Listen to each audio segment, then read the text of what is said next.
तो इस वीडियो में हम बात करेंगे तीन तरीके की continuous charge distribution unit 1 electrostatics में आपको देखने को मिलेगी बेटा।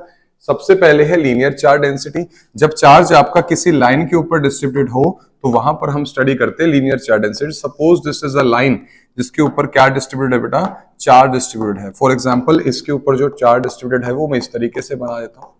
तो यहां पर मान लेते हैं जो चार्ज डिस्ट्रीब्यूटेड कितना है, Q है, और जो हमारे पास लेंथ है इस लाइन की या इस वायर की वो कितनी है, L है। तो यहां पर हम एक नई टर्म पढ़ेंगे बेटा, जिस टर्म को हम क्या बोलते हैं, लीनियर चार्ज डेंसिटी, जिसको हम किससे डिनोट करते हैं, लैम्डा से। तो यहां पर लीनियर चार्ज डेंसिटी होती है charge, total charge per unit length. तो ये हमने किया लीनियर चार्ज डेंसिटी का formula, total charge per unit length यानी कि Q by L। This is the formula for linear charge density. इसकी एसआई यूनिट की बात करेंगे, चार्ज बाय लेंथ है तो चार्ज की एसआई यूनिट लिखेंगे कूलम और लेंथ की लिखेंगे मीटर। तो इसकी एसआई यूनिट रहेगी कूलम पर मीटर। अब बात करते हैं सेकंड सरफेस चार्ज डेंसिटी, जो आपको पता है जब आपका चार्ज किसी सरफेस एरिया पर डिस्ट्रीब्यूट हो। मान लो मेरे पास कोई शीट है, इसके ऊपर क्या डिस्ट्रीब्यूटेड है बेटा, चार्ज डिस्ट्रीब्यूटेड है। और मान लेते हैं हमारे पास इस बॉडी पर जो चार्ज है वो यूनिफॉर्मली डिस्ट्रीब्यूटेड है। यहां पर भी चार्ज यूनिफॉर्मली डिस्ट्रीब्यूटेड है, यहां पर भी चार्ज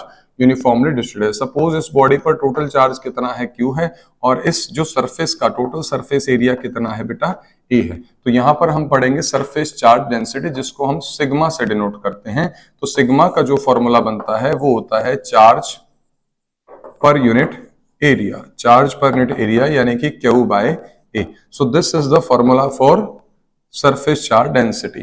और यहां पर अगर इसकी SI यूनिट की बात करें तो SI यूनिट रहेगी आपकी चार्ज बाय एरिया है, तो चार्ज की क्या होती है बेटा, कूलम होती है, और एरिया की क्या होती है, मीटर स्क्वायर। नेक्स्ट है बेटा सिमिलर तरीके से वॉल्यूम चार्ज डेंसिटी। क्या है बेटा, वॉल्यूम चार्ज डेंसिटी में क्या होता है, जो आपका चार्ज है किसी वॉल्यूम में डिस्ट्रीब्यूटेड है और यूनिफॉर्म तरीके से। सपोज हमारे पास ये कोई भी क्यूबॉइड है, अब इस क्यूबॉइड के अंदर कंप्लीटली फिल्ड हुआ है ये with large amount of charge, और ये चार्ज जो है आपका यूनिफॉर्म तरीके से इसकी बॉडी के अंदर भरा हुआ है। तो यहां पर जो मान लेते हैं इस बॉडी का जो वॉल्यूम है, इस बॉडी का जो वॉल्यूम है वो V मान लेते हैं। मान लो इसके पास जो टोटल चार्ज है बेटा वो कितना है, Q है। तो वॉल्यूम चार्ज डेंसिटी को हम किससे डिनोट करते हैं बेटा, रो से। किससे डिनोट करते हैं, रो से। तो यहाँ पर वॉल्यूम चार्ज डेंसिटी सिमिलर तरीके से क्या हो जाएगा बेटा, charge per unit volume, charge per unit volume.